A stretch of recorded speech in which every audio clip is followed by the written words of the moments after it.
آج ہماری عورتیں خاص کر کے کالج کی لڑکیاں موٹر سائیکل چلاتی ہیں مردوں کی طرح پیر پھیلا کر بیٹھتی ہیں، تو کیا اس طرح بیٹھ سکتی ہیں؟ کیا بولوں؟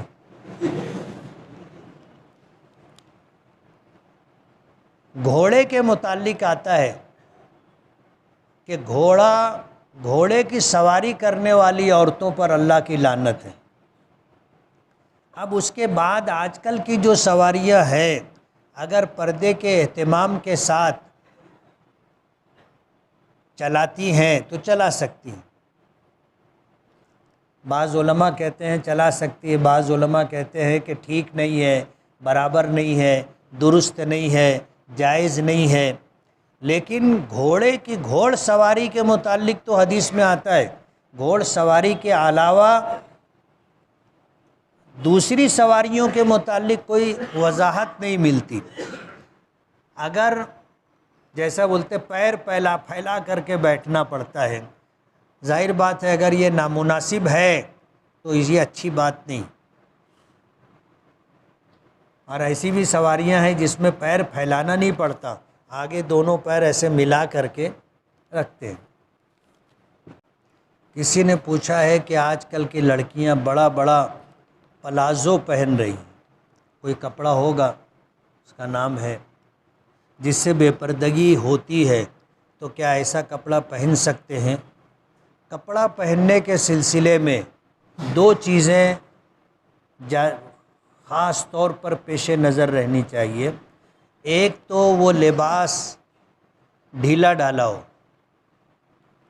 ایسا نہ ہو جو جسم کی ساخت کو بتائے، جیسے ابھی نیچے پائجامے کی جگہ پر ایسا پہنا جاتا ہے جو پورے جسم سے چپکا ہوا ہوتا ہے، جیسے موزہ پہنو تو پیر پر چپکا ہوا ہوتا ہے، تو معلوم ہوتا ہے کہ پیر بڑا ہے، لمبا ہے، موٹا ہے، چھوٹا ہے۔ اسی طرح ایسا لباس جو ہمارے جسم کی ساخت کو ظاہر کرے، ایسا لباس نہیں ہونا چاہیے۔ تو لباس ساتر ہو، جسم کو، ایک تو یہ کہ جسم کو ڈھانکے، اور دوسرا یہ کہ جسم کی ساخت کو نہ بتائے۔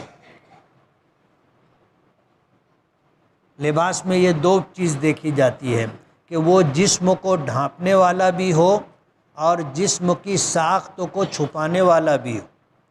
اگر ان دونوں باتوں میں سے کوئی ایک بات کم ہے تو ایسے لباس کی شریعت اجازت نہیں دیتی۔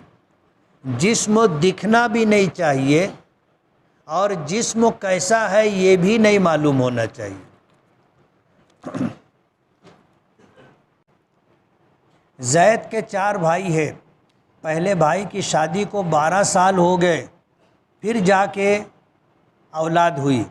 دوسرے بھائی کی شادی ہوئی اور 1 ہی سال میں اولاد ہو گئی۔ تیسرے اور چوتھے بھائی کو 12 سال اور 4 سال ہو گئے، کوئی اولاد نہیں ہے۔ کچھ لوگ کہتے ہیں گھر بدلو، گھر بدلنے سے کچھ ہونے والا نہیں ہے۔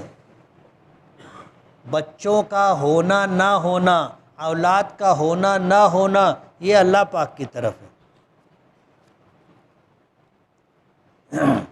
اللہ پاک جس کو اولاد دیتا ہے اس کو اولاد ہوتی ہے، اور نہ دیوے تو اللہ کا فیصلہ نہ ہو تو اولاد نہیں ہوتی۔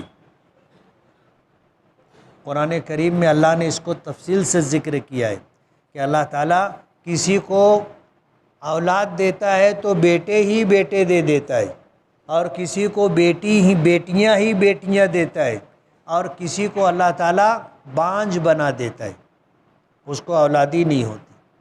تو یہ اللہ پاک کی طرف ہے، گھر کا اس سے کوئی تعلق نہیں ہے۔ اگر کوئی کہتا ہے گھر بدلو تو اس کو معلومات نہیں ہے۔